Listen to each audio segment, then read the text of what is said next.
Hello, everybody. Happy Monday.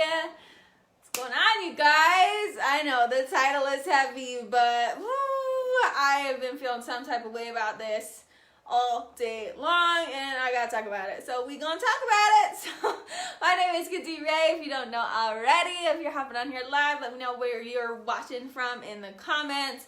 If you're catching the replay, you can comment I miss you below. I'm coming to you live from sunny Salt Lake City, Utah. And you guys know me, I am extremely passionate about talking about self-harm and bringing awareness around the topic. And I gotta talk about this, you guys. I'm dropping the ball. I'm not talking about this enough, because when I heard the numbers, I watched The Social Dilemma yesterday, at least part of it anyway. And when I walked in on the literal alignment of when social media was launched in 2007 and the rise of self-harm and suicide in teenage girls, my heart absolutely sank. And that's when I knew I wasn't doing enough. I wasn't doing enough to talk about this. So I want to talk about it because it's not okay.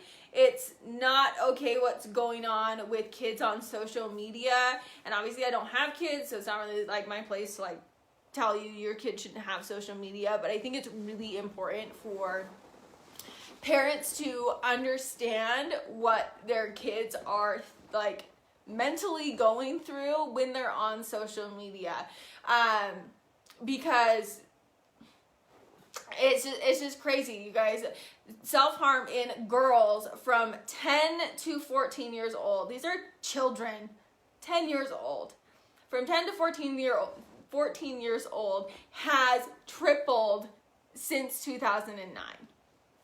Okay, so when I went through my thing with self-harm, I was 2007, 2008. So social media, it didn't exist. MySpace was barely coming out. My sister had MySpace. I'm like, what are you doing? I don't even know what that is. So social media didn't exist when I went through self-harm. I was just going through hormones, going through puberty, dealing with depression, and dealing with all these emotions I didn't know how to deal with, and then comparing myself to the kids in the school. The popular girls, the pretty girls, the girls the boys liked, and feeling some type of way because my little ginger self didn't fit in. I was just comparing myself to the girls in school. I could not imagine, and I've always said this, I couldn't imagine going through all of those same emotions, the mental hell I was dealing with, this dark, suffocating, impossible place in my mind, and then having social media and have the ability to compare myself to every human on planet Earth at the tip of my fingers. It has to be devastating. It has to be, because the problem is, don't get me wrong, y'all, I love social media. Social media is the reason why I have a full-time career. I love social media because it's a tool, and I know it's a tool. And I know it's not real. And I understand what social media is.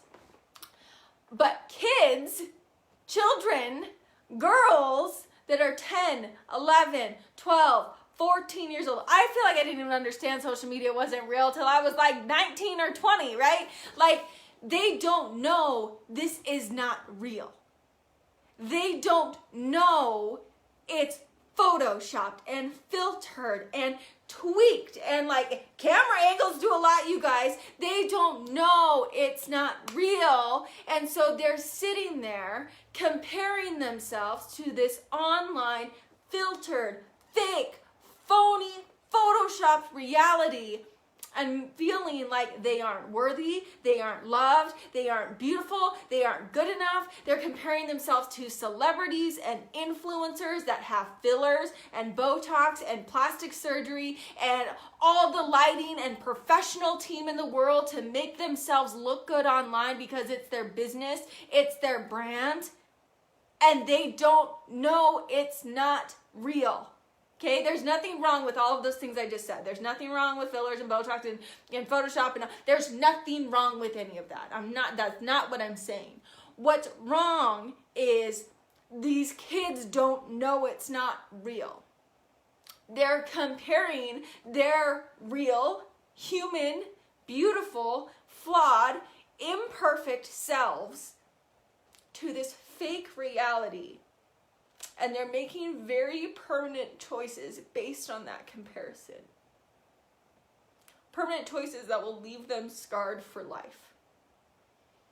Permanent choices that could permanently end their life over the comparison of this fake reality. And I'm absolutely sick to my stomach about that. Absolutely sick. Because I don't care if you're 10 or you're 35. Anybody will get depressed if you sit and scroll all day long and you sit and compare yourself to people on social media all day long. Anybody will get depressed doing that. I've done it. I did it when I was 23. That's all I did is I sat in bed and I scrolled on social media and I got really, really depressed because I wasn't happy with myself and I just compared myself to people on social media.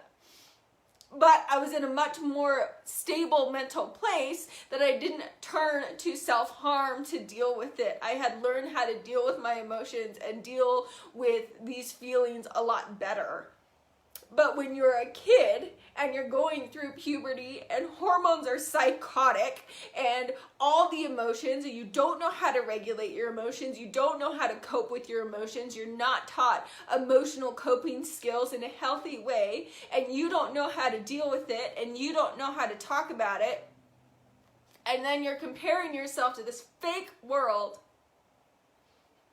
and you feel like you don't have anybody to talk to, that's when kids make really bad decisions. They make permanent decisions based on a temporary emotion. And I'm just sick thinking about how many girls are feeling this way. They're hating themselves and self-loathing and not feeling loved or beautiful or worthy because of social media. And it's making, I'm like so bothered by it. And so what do we do about it? And that's why I want to come on here. I don't know what's in my hair. I got some from a tree from my walk earlier. So I wanted to come on here and not just sit and cry because I'm just sick thinking about it because I've been there. And I can't imagine all of those emotions I already felt internally and then stacking this pressure of social media on top of it. And you see your friends, like these crazy middle school and high school kids that have like the TikTok followers. They got like 1 million TikTok followers because they can dance or whatever.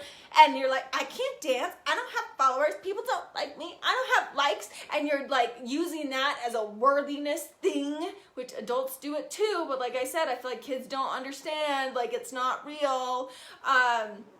And so you're adding this social media pressure and the social media comparison. Like social media pressure is already real as an adult, but to like stack that on a kid is not okay because they don't understand it. There's no way their minds can understand this and comprehend it. There's no freaking way. I feel like some adults can't even comprehend it. So let alone a 10-year-old girl to figure out what's real and what's not. This screen is not real. It's not real, you guys. And I'm so like overwhelmed with emotion thinking about this. So what can we do about it? And I'm really talking to you parents. I don't got kids, but I'm gonna highly encourage you to talk to your kids and make sure they understand what social media is and what it isn't. Make sure they understand filters and Photoshop and influencer, that it's their job to look a certain way. It's their job to be presented a certain way, and it's not real. These beautiful people on social media have a team of hairstylists and makeup artists and lighting and a professional camera crew and videographers and photographers and stylists, and that costs thousands upon thousands upon thousands of dollars. That the real, it's not freaking real, okay? You need to talk to them and make sure they know they're loved. And if you tell them again and tell them again and tell them again. Because there's a world out there that's telling them they're not worthy unless they look a certain way, act a certain way, dance a certain way, have a certain amount of followers, get a certain amount of likes. There is a world, and It's right in their hands telling them otherwise. So tell them and tell them and tell them again. Because even if the world's not telling them that, their mind is telling them that. And they don't know it's not real. They don't know social media is not real. They don't know the voices in their head aren't real. But because they're really convincing. They'll tell you, you're not worthy. You're not loved. You're not beautiful. You'll never have friends. You'll never have a boyfriend. Why are you here? What's the point? Why should you keep going? Nobody likes you. And if that's playing on repeat in your head, which I know it is, to an incomprehensible amount of girls and boys, that's playing on repeat for them right now. And eventually those voices get so convincing that you don't know what else to do other than to take it out on yourself. Because it's your fault. It's your fault you're not loved. It's your fault you're not beautiful. It's your fault you don't look like that girl on Instagram. It's your fault you don't have a boyfriend. It's your fault. And it gets so convincing that it's your fault. And you take it out on yourself. Or you take yourself out. Because it's not worth going on any longer. The future, you can't see beyond high school when you're in that moment. You can't see beyond middle school when you're there. Do you guys remember being in middle school and high school? That was it. Like, there was like no future. Like, there's nothing beyond high school. There's nothing beyond there when you're in high school. There's not. That's the end all be all. And so kids are making these permanent choices that some of them don't get to go beyond high school to realize, wow, life gets a lot better when you leave high school, and it's terrible. So I just want to make sure. I know kids aren't on Facebook. I'm like, share this so a kid can see it, please. Like, kids are not on Facebook. I don't know where the kids are. They're on TikTok, and I just can't bring myself to go on TikTok. I just can't do it. Share this with your kids. Talk to your kids. Make sure your kids know that they were born to be their beautiful, unique selves. That they don't need to be like anybody else. Please be the annoying parent that tells your kid that over and over and over and over and over and over again until they freaking believe it. Because I know it's this comparison, and all these notifications on my phone. I know it's this comparison game that is social media, and it being just conditioned in their head of why they're not worthy and why they're not loved, that it has to be eating these kids alive. It has to be. It's no surprise that the self-harm and suicide rates are up in conjunction with when social media was released in 2007. It is no surprise. There's no surprise. And I don't know who needs to hear this today. I don't know what kid needs to find it today. I don't even know if kids exist on Facebook, because I know this is like the old people platform. But I hope it finds whoever needs to hear it. I hope parents, you take time to talk with your kids and teach them healthy emotional coping skills. That is how you stop self-harm. That is how you stop suicide. It's by teaching your kids how to process emotions in a healthy way. Nobody teaches us that. When you're sad, what do you do? When you're mad, what do you do? When you're upset, what do you do? And if you just sit and you fester, your thoughts will take control and they'll cause you to do stuff that you don't actually want to do. So you have to teach your kids healthy coping skills, or they will learn unhealthy ones by default. They will learn how to hurt themselves. They'll learn how to abuse drugs. They'll learn how to turn to alcohol. They'll learn how to turn to violence, because that's what's easy.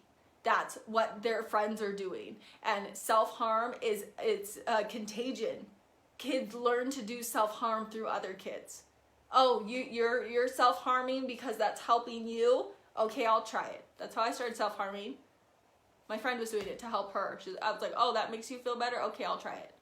It's literally that easy. It's just like drugs. Oh, you're doing drugs because it's cool or because of whatever reason? Okay, I'll try it. Oh, you drink because it makes you feel better? Okay, I'll try it. It's the same thing, because it's an easy negative coping skill. So you have to teach your kids positive coping skills. You have to, because nobody's going to teach them. We aren't taught these things. Teach them that when they're mad, let's go exercise, let's go play, let's go jump on the trampoline, let's draw, let's do crafts. Let's teach them how to take that negative energy and do something positive, because that's how you stop self-harm. When you can teach them, I'm feeling this yucky emotion, I do this instead. Instead of, I feel this yucky emotion, I'm gonna go take it out on myself. Something will happen. We all do it. I feel yucky, I'm gonna binge eat cookies. I feel yucky, I'm gonna drink alcohol. I feel yucky, I'm gonna go to the gym. They're all coping skills. Which one do you default to? We all have them. And so until you learn how to deal with your emotions in a positive way, you typically will default to negative ones. And we don't teach our kids this stuff. So this has literally been on my mind all day long. And I feel some personal responsibility to talk about this more, because it's not okay to know how many kids don't feel loved because of social media, because of this comparison game. So share this, share it with a friend, tag a parent, tag a kid. If there's any kids on Facebook, I don't even think, like I said, I don't even know if kids play on Facebook, but share it. It needs to be shared. It needs to be talked about more. If I can be a support or resource in any way, I'm extremely passionate about this, because no kid deserves to feel like they are not worthy or loved or important or beautiful, because every single one of us is here for a reason. God does not make mistakes. He doesn't. So my name is Kinsey Ray. I am so passionate about bringing awareness and positive solutions to overcoming self-harm and being a light and a resource and a guide for the kids who are in the darkness right now, struggling with self-harm, struggling to love themselves, struggling to find the light, wondering if it gets better. And I pray to God I get to be a light for somebody and show them that there's a way out, because there is. You can find happiness. You can find love again. You can be the love. You can be the light. So please share this with somebody that needs to hear it today. I love you guys. I appreciate you very much. Thanks for listening. I am so inspired to be louder about this, because I know there's kids that need to hear it. So love you guys.